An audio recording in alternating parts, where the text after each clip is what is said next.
आज बिहार को सब गरीबी का एग्जाम्पल बोलते हैं, पर पता है कभी बिहार इंडिया का दुबई हुआ करता था।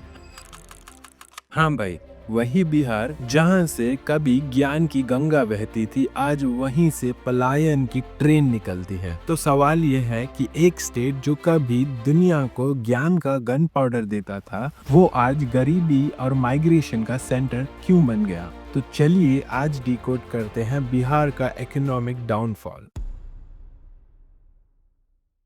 सोचो जरा, 2000 साल पहले लंदन एक गांव था और अमेरिका बस जंगल। तब बिहार दुनिया का इकोनॉमिक हॉटस्पॉट था। यहाँ मगध एम्पायर था, दुनिया का सबसे पावरफुल और पैसे वाला राज्य। और नालंदा यूनिवर्सिटी, ब्रो, ऑक्सफोर्ड और हार्वर्ड तब पैदा भी नहीं हुए थे। नालंदा में 90 लाख से भी ज्यादा किताबें थी, एस्ट्रोनॉमी, फिजिक्स, लॉजिक, बायोलॉजी, सब कुछ। और सिर्फ ज्ञान ही नहीं, बिहार एक मैन्युफैक्चरिंग और ट्रेड हब भी था। बिहार के टेक्सटाइल्स एक्सपोर्ट होते थे यूरोपियन मार्केट के लिए, और ब्रिटिश, डच और फ्रेंच एम्पायर्स के लिए सबसे बड़ा गन पाउडर का सप्लायर बिहार था, क्योंकि बिहार की जमीन में मिलता था सॉल्ट पीटर। इसको पोटेशियम नाइट्रेट कहते हैं, बिना जिसके गन पाउडर बनाना इम्पॉसिबल था। तो जब दुनिया इंडस्ट्रियलाइज कर रही थी, तब बिहार ग्लोबल सप्लाई चेन का एक पार्ट ऑलरेडी था। एक टाइम था जब लोग कहते थे बिहार मतलब इंडिया का दुबई। फिर आए ब्रिटिश,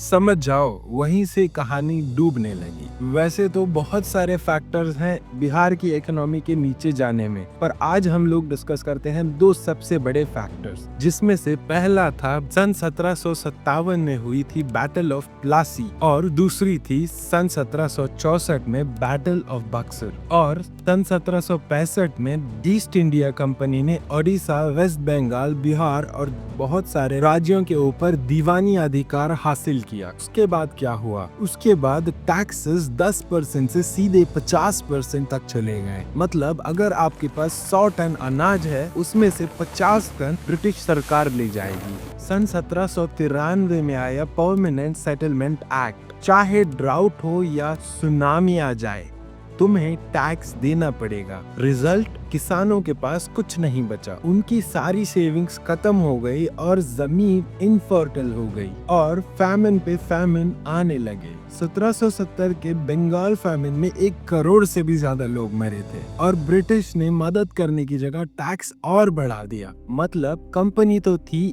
ईस्ट इंडिया, मगर सारा प्रॉफिट वेस्ट में जाता था। और इसके बाद जब उन्होंने इंडियन हैंडमेड गुड्स पे 80% से भी ज्यादा टैक्स लगाया और ब्रिटिश मशीन मेड गुड्स पर 0 टैक्स, तो लोकल इंडस्ट्रीज बंद हो गई। जो भी लोकल कलाकार थे, उनका धंधा ठप पड़ गया और इकोनॉमी कोलैप्स हो गई। ब्रिटिश ने बिहार के रिसोर्सेज भी लूट लिए और उसका लेबर भी। और 1937 में जब देश आजाद हुआ, बिहार के पास सिर्फ एक ही चीज बची थी, गरीबी की लेगेसी। आजादी के बाद सब ने फिर से सोचा कि अब तो बिहार फिर से उठेगा, माने बिहार का कमबैक होगा, क्योंकि बिहार में कोल्स हैं, माइंस हैं और फर्टाइल लैंड भी, और सबसे ज्यादा जरूरी हार्ड वर्किंग लेबर। पर हुआ क्या? एक और सरकारी जुगाड़। 1952 में आई फ्राइट इक्वलाइजेशन पॉलिसी। सिंपल भाषा में रॉ मटेरियल कहीं से भी हो, ट्रांसपोर्ट का खर्चा सेम। अब सोचो, फैक्ट्री तमिलनाडु में है और रॉ मटेरियल बिहार से लाना है, ट्रांसपोर्ट का खर्चा 0 कर दिया गया। रिजल्ट में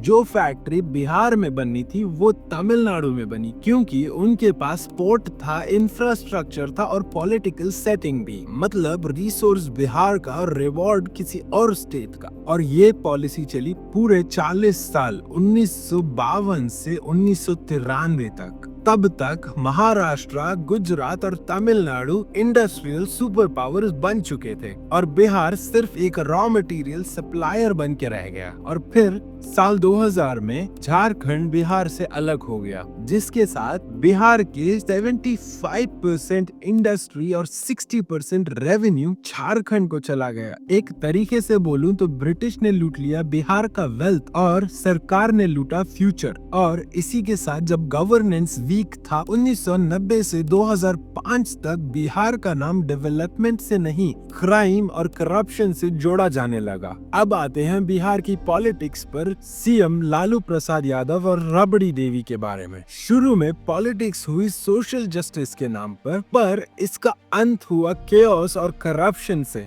याद है फॉडर स्कैम यानी चारा घोटाला, जिसमें जानवरों के खाने के नाम पे हजारों करोड़ लूट लिए गए। लालू को मिली कन्विक्शन और पूरा बिहार बदनाम। उस वक्त बिहार का क्राइम रेट नेशनल एवरेज से डबल था, यानी गैंग वॉर्स, किडनैपिंग, चोरी चकारी आम बात थी। मतलब बाहर के लोग बिहार आने से डरते थे और अंदर के लोग बाहर जाने पे मजबूर हो गए थे। और यहाँ एक नए टर्म का जन्म भी हुआ, बाहुबली नेता, जिनके पास पावर भी थी, गन भी थी और नेता की ब्लेसिंग्स भी। बेसिकली ये लोग गुंडे होते थे जो पॉलिटिक्स में एंटर कर रहे थे या फिर पॉलिटिशियंस की मदद कर रहे होते थे। बेसिकली इन लोगों का काम इलेक्शंस को मैनिपुलेट करना था, कॉन्ट्रैक्ट्स लूटना था और गवर्नमेंट को अपनी पॉकेट में रखना था। एजुकेशन और हेल्थ के लिए जो फंड्स आते थे वो मिडलमैन और नेता दोनों मिलके खा जाते थे। बेसिकली बिहार बन गया था नेटफ्लिक्स की लाइफ क्राइम सीरीज। रिजल्ट,